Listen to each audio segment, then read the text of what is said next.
Last night, Dr. Midian Adelson, in her powerful description of what Israel faces, reminded us of the common cause felt by anyone who has been in Israel when it was under attack.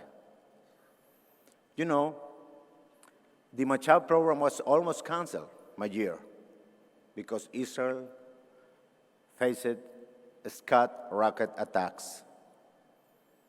Fortunately for me, the program was not canceled.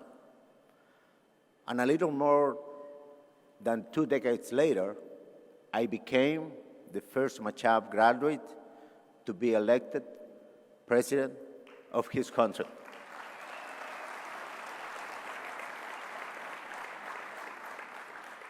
A few weeks ago, when Islamic Jihad began firing hundreds of rockets into Israel, trying to kill civilians in their homes and even children in their schools, I was among the first set of world leaders to immediately condemn these terrible attacks.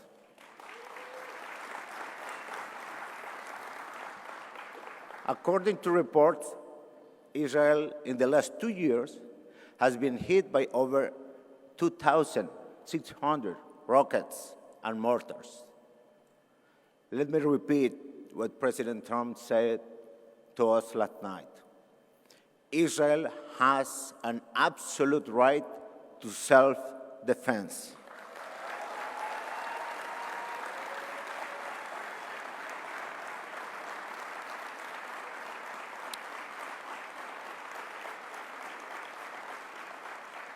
And last night, when President Trump spoke about the vile poison of anti-Semitism, I remembered something.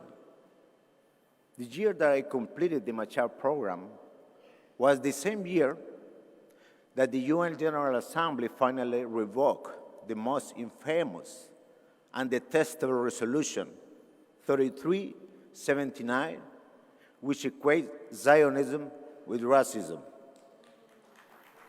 Yet the United Nations, in the United Nations, the attacks on Israel have never stopped. Just last week, there were multiple UN resolutions against Israel.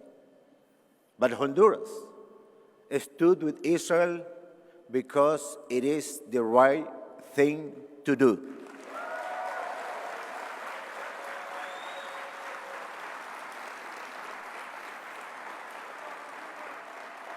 But let me share with you what Honduras experienced last year at the UN. Look at this. Honduras was next in the rotation for the presidency of the UN General Assembly. But because we were one of the few countries that voted in recognition of Jerusalem as the capital of Israel, the anti-Israel bloc promoted a rival candidate from Ecuador, and Honduras was defeated 128 votes to 72. The headline in the Times of Israel said, and I quote, "Jerusalem, a factor as Ecuador ministers beats Honduras for UN General Assembly presidency." But the story doesn't not end there. Now, the same bloc of countries is promoting the same candidate to become the Secretary General of the OAS, the Organization of American States. The forces that are hostile to Israel are constantly waging an intense political and propaganda battle in Latin America.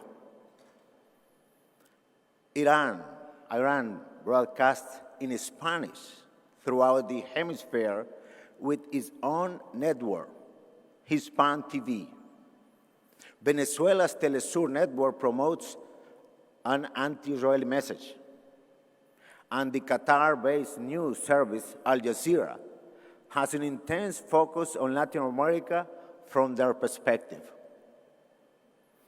There are regular flights between Iran and Caracas, Venezuela. And Secretary of State Pompeo has warned of Hezbollah and Iran in South America.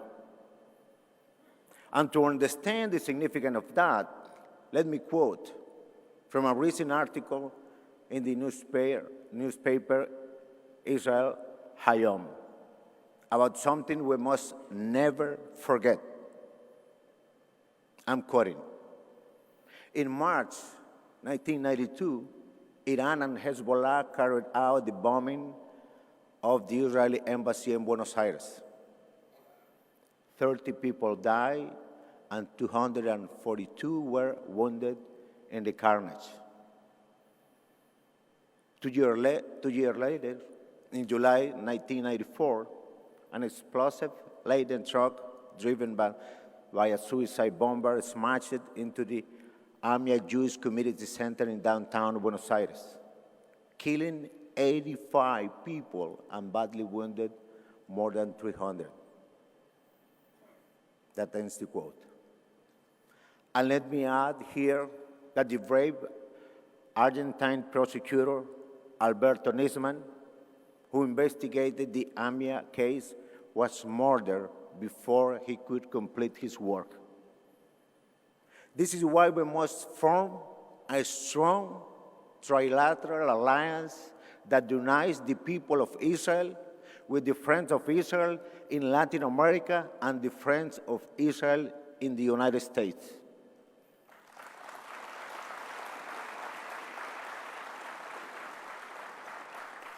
We share values, and we face common threats and common adversaries.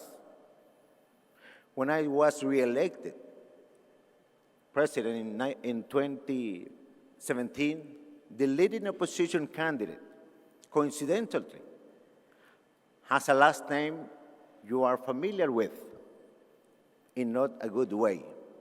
His last name is Nasrallah. During the campaign, Nasrallah defended the Venezuelan regime and the North Korean regime.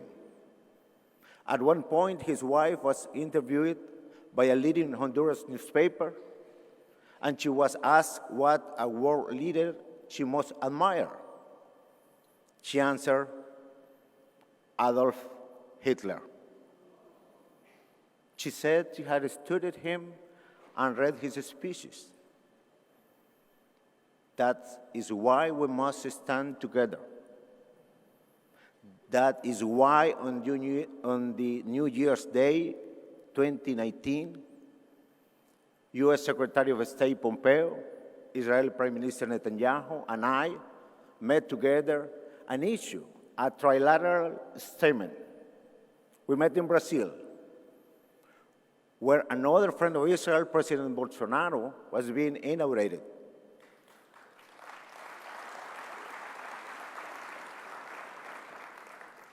There is an article today in the publication JewishInsider.com where I explain how we can and why we must build this trilateral alliance.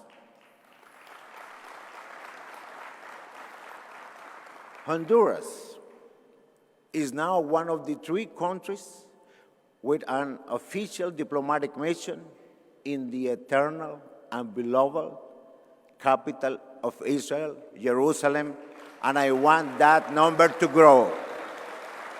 And I want that number to grow.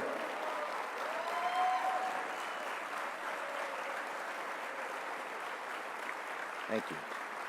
Thank you.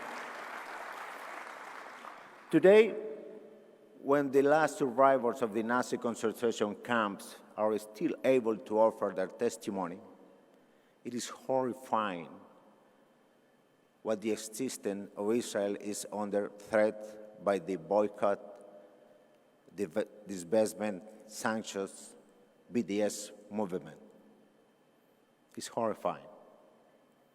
And to see the rise in anti-Semitism, the violent attacks against Jews around the world, while rockets are targeting Israeli civilians and as her enemies pursue nuclear weapons.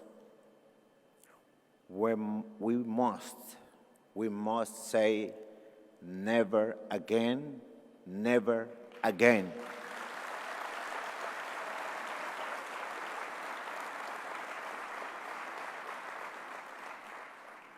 Dr. Miriam Adelson said it clearly.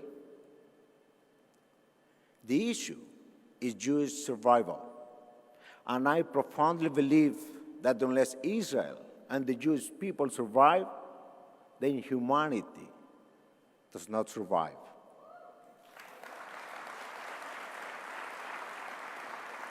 Before I leave you today, let me just say that we think of each one of you here as a family, and we invite you to visit us to Honduras. Honduras is a beautiful country with delicious coffee.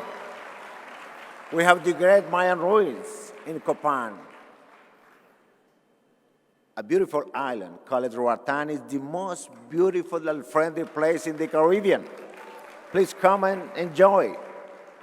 And we also invite you to trade and invest with us.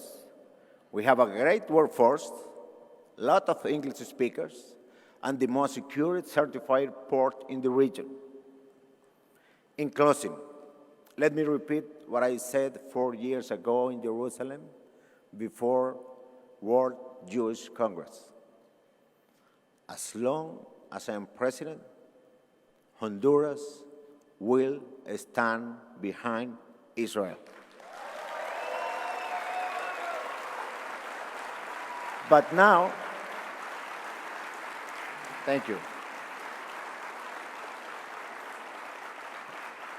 But now that I am in my second term and I have just 2 years remaining, let me also say this. Let's work together now to build such a strong relationship that long after I have left office, Honduras will always stand with Israel today, tomorrow, forever. Thank you, the Israeli-American Council. God bless Israel. God bless Honduras. Thank you very much.